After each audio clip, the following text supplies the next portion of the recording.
പ്രിയപ്പെട്ട സുഹൃത്തുക്കളെ, കഴിഞ്ഞ 3.5 വർഷക്കാലത്തിലധികമായി നമുക്ക് കേരളത്തിൽ ഒരു പ്രതിപക്ഷ നേതാവുണ്ട്. അദ്ദേഹം ഒരു വാഗ്മിയാണ്. അദ്ദേഹത്തിന് 58 വയസ്സേ ഉള്ളൂ. അദ്ദേഹം വളരെ ഊർജ്ജസ്വലനാണ് എന്നൊക്കെയാണല്ലോ ഇപ്പം നമ്മൾ പറഞ്ഞുകൊണ്ടിരിക്കുന്നത്. എന്നെ സംബന്ധിച്ച് പറയുകയാണെങ്കിൽ ഞാൻ ഒരു പ്രതിപക്ഷ നേതാവിൻ്റെ കൂടെ പ്രവർത്തിക്കാൻ ആരംഭിക്കുമ്പോൾ എനിക്ക് പ്രതിപക്ഷ നേതാവിന് 80 വയസ്സായിരുന്നു. അദ്ദേഹത്തിൻ്റെ കൂടെ ഞാൻ 5 വർഷം പ്രവർത്തിച്ചു. 85 വയസ്സിലാണ് അദ്ദേഹം മുഖ്യമന്ത്രിയാവും. പിന്നീട് 5 വർഷക്കാലവും അദ്ദേഹം പ്രതിപക്ഷ നേതാവായിരുന്നു. അപ്പോൾ അതുമായി താരതമ്യം ചെയ്യുമ്പോൾ 58 വയസ്സ് മാത്രമുള്ള ഊർജ്ജസ്വലനായിട്ടുള്ള ഒരു പ്രതിപക്ഷ നേതാവാണ് നമ്മൾക്കുള്ളത്. അദ്ദേഹം 3-4 തവണ MLA ആയിരുന്നു. അദ്ദേഹം വലിയൊരു വാഗ്മിയാണ്.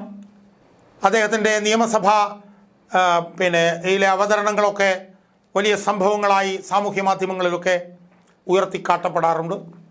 പക്ഷേ സുഹൃത്തുക്കളെ, എനിക്ക് ചോദിക്കാനുള്ളൊരു ചോദ്യം, ഈ ഊർജ്ജസ്വലനായിട്ടുള്ള ഈ താരതമ്യേന ചെറുപ്പക്കാരനായിട്ടുള്ള ഈ പ്രതിപക്ഷ നേതാവ് ആയിട്ടുള്ള VD സതീശൻ്റെ കഴിഞ്ഞ 3.5 വർഷത്തെ പ്രവർത്തനം നമ്മൾ വിലയിരുത്തുമ്പോൾ എങ്ങനെയാണ് നമ്മൾ അദ്ദേഹത്തിൻ്റെ പ്രവർത്തനത്തെ വിലയിരുത്തുക എന്നുള്ളതാണ്.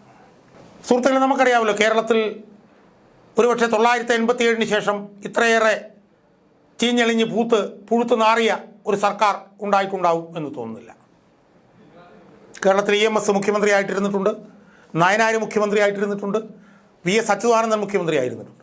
അവരുമായിട്ടൊന്നും താരതമ്യം ചെയ്യാൻ കഴിയാത്ത ഏറ്റവും വൃത്തികെട്ട ഒരു ഭരണമാണ് കഴിഞ്ഞ 8 വർഷക്കാലമായി കേരളത്തിൽ ഇരിക്കുന്നത് എന്നുള്ളത് CPM-കാർ പോലും സമ്മതിച്ചിട്ടുള്ള കാര്യമാണ്.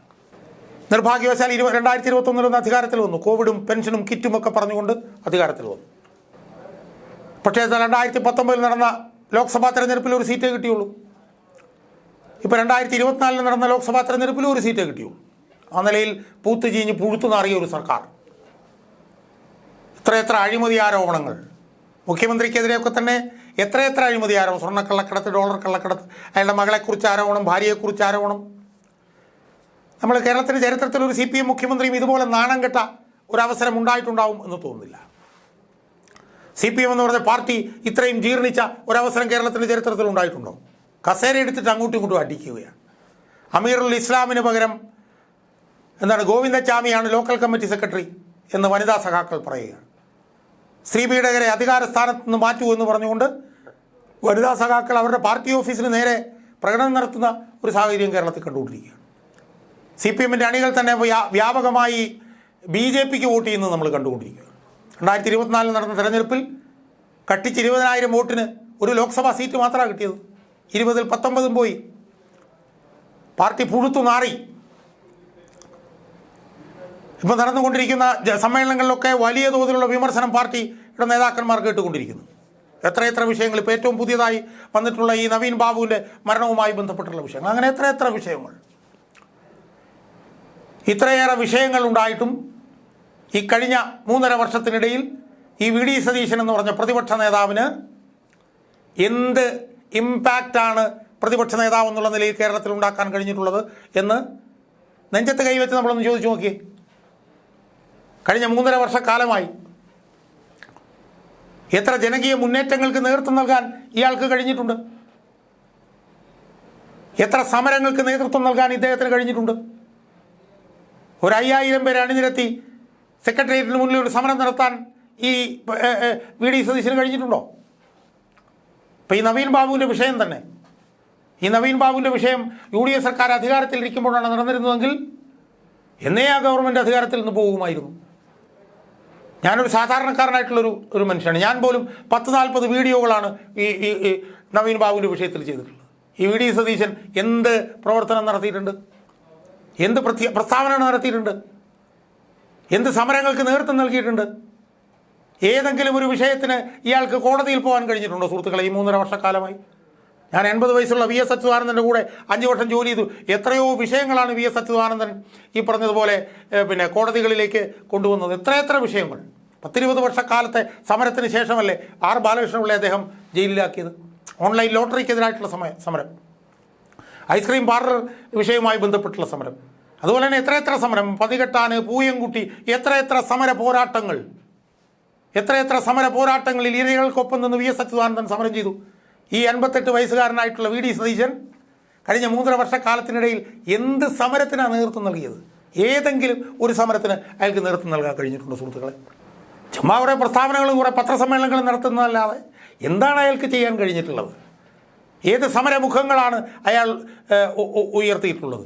ഏത് അഴിമതി വിഷയങ്ങളാണ് അയാൾ ഏറ്റെടുത്തിട്ടുള്ളത്? എത്ര തവണ? ആകെ ഒരു തവണയോ മറ്റാണ് അയാൾ കോടതിയിൽ പോയത്.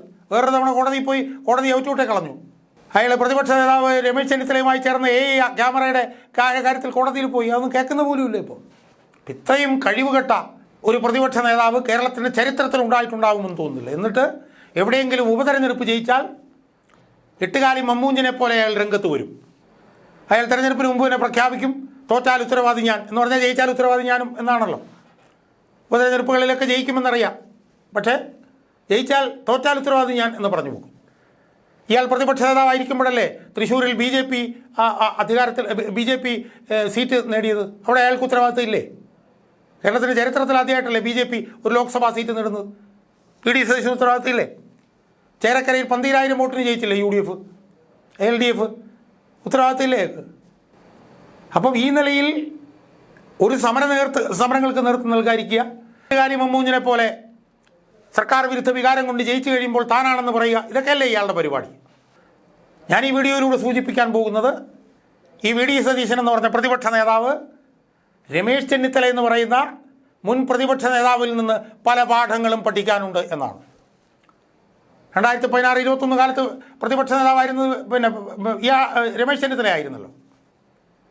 എത്ര അഴിമതി വിഷയങ്ങൾ അയാൾ പിണറായി വിജയനെതിരെ കൊണ്ടുവന്നു. സ്പ്രിംഗ്ലർ അഴിമതി കൊണ്ടുവന്നു, പമ്പ മണൽക്കടത്ത് കൊണ്ടുവന്നു, ബെവ്കോ ആപ്പിൻ്റെ വിഷയം കൊണ്ടുവന്നു, ഇലക്ട്രിക് വാഹനങ്ങളുമായി ബന്ധപ്പെട്ടിട്ടുള്ള വിഷയം കൊണ്ടുവന്നു, എത്ര അഴിമതി വിഷയങ്ങൾ, ബ്രൂവറിയുമായി ബന്ധപ്പെട്ടുള്ള വിഷയം കൊണ്ടുവന്നു. അങ്ങനെ എത്ര വിഷയങ്ങൾ കൊണ്ടുവന്നു. ആ വിഷയങ്ങളിൽ എത്ര എണ്ണത്തിൽ പിണറായി വിജയൻ U-ടേൺ എടുത്ത് ഓടേണ്ടി വന്നു. എത്ര വിഷയങ്ങളിൽ അയാൾ കേസുകൾ നൽകി. എന്നിട്ട് അവസാനം എന്ത് സംഭവിച്ചു? 2021 തെരഞ്ഞെടുപ്പിൽ 21 MLA-മാരിൽ 16 MLA-മാരും അയാളെ പിന്തുണച്ചിട്ടും ഈ കോൺഗ്രസിൻ്റെ കേന്ദ്ര നേതൃത്വമാണ് VD സതീശനെ ഇവിടെ പ്രതിപക്ഷ നേതാവാക്കുന്നത്. അയാൾ എന്താണ് ചെയ്തുകൊണ്ടിരിക്കുന്നത് കഴിഞ്ഞ 3.5 വർഷക്കാലമായി ഞാൻ സൂചിപ്പിച്ചു. പക്ഷേ അയാൾ ഇപ്പോഴും ഒരു സ്ഥാനവുമില്ലാത്ത മുൻ പ്രതിപക്ഷ നേതാവായിട്ടുള്ള രമേശ് ചെന്നിത്തല കണ്ടുപിടിക്കണമെന്നാണ് എനിക്ക് പറയാനുള്ളത്. കേരളത്തിലെ കോൺഗ്രസ് നേതാക്കന്മാരിൽ തന്നെ ഏറ്റവും സീനിയറായിട്ടുള്ള ഒരാളാണ് രമേശ് ചെന്നിത്തല. അയാൾ എല്ലാ സ്ഥാനങ്ങളിലും ഇരുന്നിട്ടുണ്ട്. അയാൾ വർക്കിംഗ് കമ്മിറ്റിയിൽ ഉൾപ്പെടെ ഇരുന്നിട്ടുണ്ട്. VD സതീശനായിട്ട് നോക്കുമ്പോൾ കാതങ്ങൾ മുന്നിൽ നിൽക്കുന്ന നേതാവാണ് രമേശ് ചെന്നിത്തല. ആ രമേശ് ചെന്നിത്തലയ്ക്ക് ഒരു സ്ഥാനവുമില്ല കഴിഞ്ഞ 3.5 വർഷക്കാലമായി. പക്ഷേ ഒരു അതൃപ്തിയും പറയാതെ അയാൾ ജനങ്ങളുടെ ഇടയിൽ പ്രവർത്തിക്കുകയാണ്. അയാൾ എത്ര അഴിമതി ആരോപണങ്ങൾ ഈ ഗവൺമെൻറ്റിനെതിരെ കഴിഞ്ഞ 3.5 വർഷത്തിനിടയിൽ കൊണ്ടുവന്നു, നമ്മളത് കാണണ്ടേ? ഏറ്റവും അവസാനം അയാൾ കൊണ്ടുവന്ന മണിയാർ ജലവൈദ്യുത പദ്ധതിയുമായി ബന്ധപ്പെട്ടിട്ടുള്ള വിഷയം ഏറ്റവും തീക്ഷ്ണമായിട്ടുള്ളൊരു വിഷയമല്ലേ? 25 വർഷക്കാലം കാർബറോണ്ടം എന്ന് പറഞ്ഞൊരു കമ്പനിക്ക് BOT കൊടുത്തത് വീണ്ടും 25 വർഷം കൂടെ നീട്ടാനുള്ള അഴിമതി അയാളല്ലേ കൊണ്ടുവന്നത്? എത്ര അഴിമതികൾ ഈ ഗവൺമെൻറ്റിനെതിരെ അയാൾ കൊണ്ടുവന്നു. ക്യാമറയുടെ അഴിമതി തന്നെ അയാളല്ലേ ആദ്യം കൊണ്ടുവന്നത്. എന്ത് അഴിമതിയാണ് VD സതീശൻ ഗവൺമെൻറ്റിനെതിരെ കൊണ്ടുവന്നത്? ഇപ്പോൾ രമേശ് ചെന്നിത്തല ഈ മണിയാർ വിഷയവുമായി ബന്ധപ്പെട്ട് അഴിമതി കൊണ്ടുവന്നപ്പോൾ വലിയ ചലനമല്ലേ അതിനകത്ത് സൃഷ്ടിച്ചിരിക്കുന്നത്. ആ വിഷയത്തിൽ ഈ BOT കരാറ് മണിയാർ കമ്പനിക്ക് അനുകൂലമായി കാർബറോണ്ടം എന്ന് പറഞ്ഞ മണിയാർ ജലവൈദ്യുത പദ്ധതിയുമായി ബന്ധപ്പെട്ടുകൊണ്ട് കാർബറോണ്ടം കമ്പനിക്ക് കൊടുക്കുന്നതിനെതിരായിട്ടുള്ള എതിർപ്പുമായി വൈദ്യുതി മന്ത്രിക്ക് തന്നെ പുറത്തു വരേണ്ടി വന്നിരിക്കുകയല്ലേ? അപ്പോൾ ഇന്ന് നിലനിൽക്കുന്ന അഴിമതി സർക്കാരിനെതിരെ അഴിമതി ആരോപണങ്ങൾ എങ്ങനെയാണ് ഉന്നയിക്കേണ്ടത് എന്ന്, എന്തൊക്കെ തരത്തിൽ രേഖകളുമായിട്ടാണ് അഴിമതി വിഷയത്തിൽ പുറത്തു വരേണ്ടതെന്ന് രമേശ് ചെന്നിത്തലയിൽ നിന്ന് VD സതീശൻ ചില പാഠങ്ങൾ പഠിക്കാനുണ്ട്. 2016-21 കാലത്തെ രമേശ് ചെന്നിത്തലയിൽ നിന്ന് VD സതീശൻ ചില പാഠങ്ങൾ പഠിക്കാനുണ്ട്. ആ പാഠങ്ങൾ പഠിക്കുകയാണ് VD സതീശൻ ചെയ്യേണ്ടത്. അതിനു പകരം ഒളിഞ്ഞും തെളിഞ്ഞും ഈ രമേശ് ചെന്നിത്തലയെ അപമാനിക്കുന്നതിന് വേണ്ടിയിട്ടുള്ള ശ്രമങ്ങൾ നടത്തുകയാണ് അയാൾ ഇപ്പോൾ ചെയ്തുകൊണ്ടിരിക്കുന്നത്. അയാളുടെ കൂടെ കുറച്ച് ചെറുപ്പക്കാരുണ്ടെന്നാണ് പറയപ്പെടുന്നത്. എനിക്കറിയില്ല ആരൊക്കെയാണെന്ന് എനിക്കറിയില്ല.